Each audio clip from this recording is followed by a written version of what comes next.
Bismillahirrahmanirrahim. Assalamualaikum warahmatullahi wabarakatuh. Selamat siang teman-teman semua.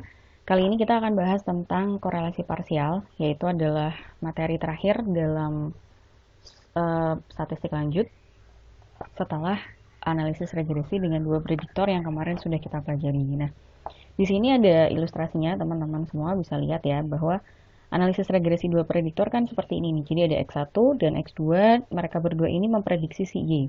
Ini yang kemarin kita kerjakan, yaitu X1-nya kebersyukuran dan kebermaknaan hidup. Itu berpengaruh secara signifikan nggak sih terhadap kesejahteraan psikologi seseorang, kayak gitu. Nah, kemarin kalau nggak salah hasilnya sih signifikan ya. Jadi X1 dan X2 ini mampu memprediksi si Y yang di sini. Nah, sekarang kita lihat ilustrasi yang lain. Jadi contohnya misalnya, ini ilustrasi dari regresi ganda. Jadi misalnya kayak X1-nya cabai, memberikan cabai, dan X2-nya memberikan lada terhadap pedas, tingkat pedasnya kuah, kayak gitu. Jadi di sini asumsinya adalah cabai atau lada memprediksi atau berpengaruh secara signifikan terhadap pedasnya kuah. Gitu kan ya, jadi kan biasanya kuah tuh jadi pedas karena ada cabai atau ada lada, misalnya seperti itu. Nah, kemudian ya yang dimaksud sebagai korelasi parsial itu apa? Maksudnya adalah seperti ini. Jadi misalnya salah satu dari X1 atau X2 itu ada yang kita kontrol istilahnya, atau ini ya, mengontrol atau meniadakan kayak gitu. Jadi misalnya di sini si cabe X1-nya itu kita tutup atau kita hilangkan gitu ya. Misalnya kita akan melihat apakah kalau nggak ada cabe, lada aja tuh bisa cukup membuat kuahnya pedas gitu. Nah, jadi korelasi parsial bertujuan untuk melihat korelasi antara X2 dengan Y dengan mengontrol atau meniadakan pengaruh X1 kayak gitu. Karena kenapa ini perlu diperiksa? Jadi berarti kayak kita mau tahu sih sebenarnya hubungan X2 sama Y, X1 sama Y itu sendiri-sendiri gimana sih tanpa ada pengaruh mereka berdua apa namanya? Dengan meniadakan pengaruh salah satu dari mereka, si cabai atau lada ini gitu. Apakah dengan lada aja cukup membuat pedas gitu, atau sebenarnya justru yang lebih berpengaruh tuh si cabenya gitu kan. Seperti itu teman-teman. Jadi nanti intinya korelasi parsial adalah seperti ini. Ini bisa X2, bisa juga X1-nya. Tapi biasanya sih sebenarnya kita pakainya X1 dan dengan Y dulu kayak gitu. Seperti itu. Gitu. Nah, ini kita lihat di modulnya ya. Ini modulnya. Di modulnya yang kemarin sudah difotokopi teman-teman di halaman 65. Sudah ada penjelasannya. Ini ya. Mencari ada atau tidaknya hubungan korelasi antara dua variabel yang masing-masing bergejala interval atau rasio dengan mengendalikan atau mengontrol satu atau lebih variabel yang juga bergejala interval atau rasio. Tadi ya, mengendalikan, mengontrol, atau meniadakan. Kalau yang dikontrol atau dikendalikan hanya satu variabel, maka disebut dengan korelasi parsial jenjang pertama atau first order partial correlation. Kalau yang dikontrol ada dua variabel, disebut parsial jenjang kedua. Nah, demikian seterusnya. Kalau yang dua variabel ini biasanya kalau ada 4 variabel, jadi X-nya tuh ada 3, X1, X2, X3, atau prediktornya ada 3. Tapi karena yang kita kerjakan itu ada hanya 2 prediktor, jadi kita pakainya yang jenjang pertama saja, seperti itu. Oke, jadi ini ya, misalnya ini rumus utamanya yang ini R1Y strip 2 gitu. Jadi R1Y strip 2 ini melambangkan bahwa hubungan X1 dengan Y dengan mengontrol variabel X2 seperti itu.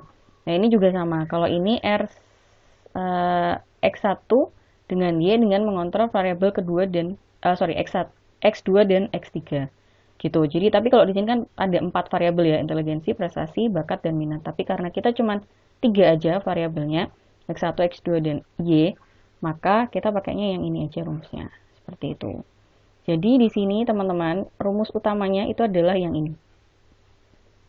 Ini ya rumus utamanya yang ini. Korelasi parsial jenjang 1, rumus utamanya adalah yang ini. Nah, seperti biasanya kayak kemarin waktu kita ngerjain ANAREK, kita belum tahu kan komponen-komponen yang ada di sini yang berguna untuk menghitung R1Y strip 2.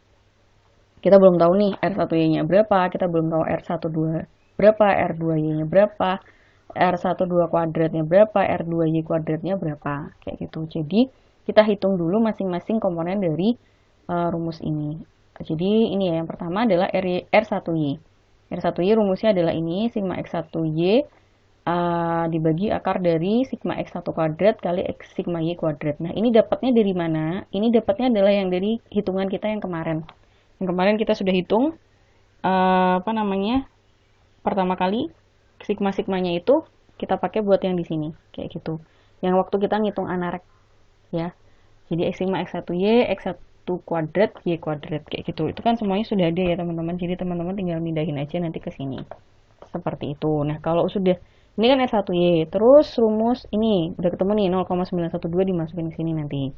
Terus R12 ini rumusnya ya, di bawahnya rumusnya seperti ini, teman-teman bisa baca sendiri. Kemudian di R2Y rumusnya yang ini juga.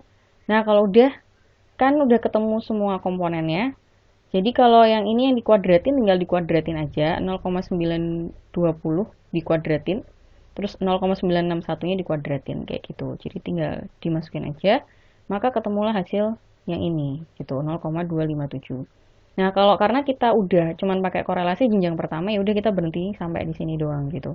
Jadi jawabannya adalah si ini nih, 0,257. Begitu juga dengan yang ini. Ini R1Y itu mencerminkan hubungan antara si X1 dengan Y gitu.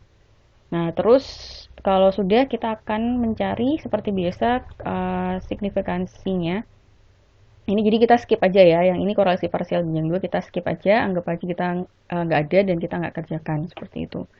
Nah, ini uji signifikansinya teman-teman. Jadi kan tadi pertama R1Y, itu adalah 0,912. Jumlah variabel yang dikorelasikan ada 2, yaitu adalah si X1 dan Y. Ini belum membuang si X2-nya ya.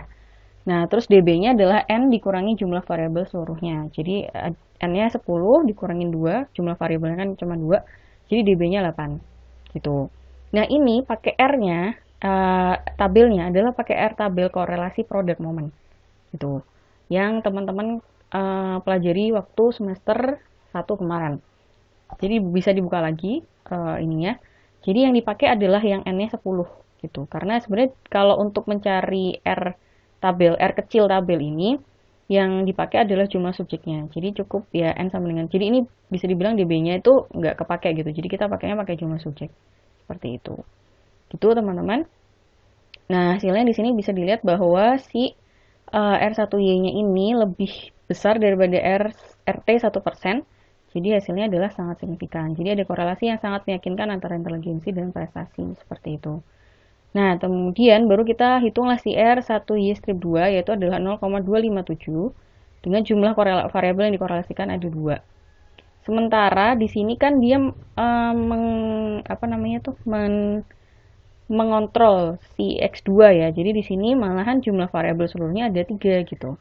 Jadi dB-nya sama dengan 7. Nah, sebenarnya ini untuk RT-nya sama sih kayak yang di atas ini karena N-nya tetap 10 ya, teman-teman. Jadi di sini kita pakainya tadi buat RT 1% sama R5%-nya pakai yang di sini, sama aja jadinya. Gitu. Jadi ya sudah hasilnya seperti ini. Jadi kesimpulannya adalah dengan mengontrol pengaruh bakat tidak ada korelasi antara inteligensi dan prestasi karena di sini memang R-nya sangat kecil, cuma 0,257. Seperti itu.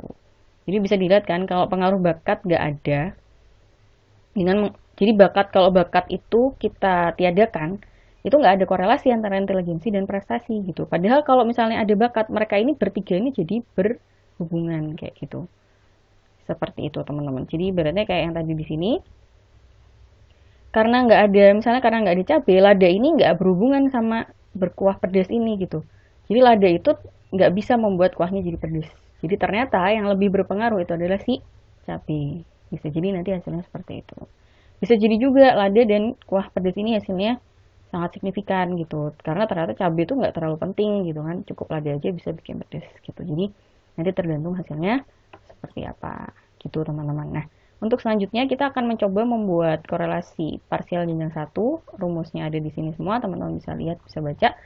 Untuk tugas yang kemarin yaitu yang ini. Gitu. Jadi kita akan membuat korelasi parsial jenjang 1-nya. Gitu teman-teman.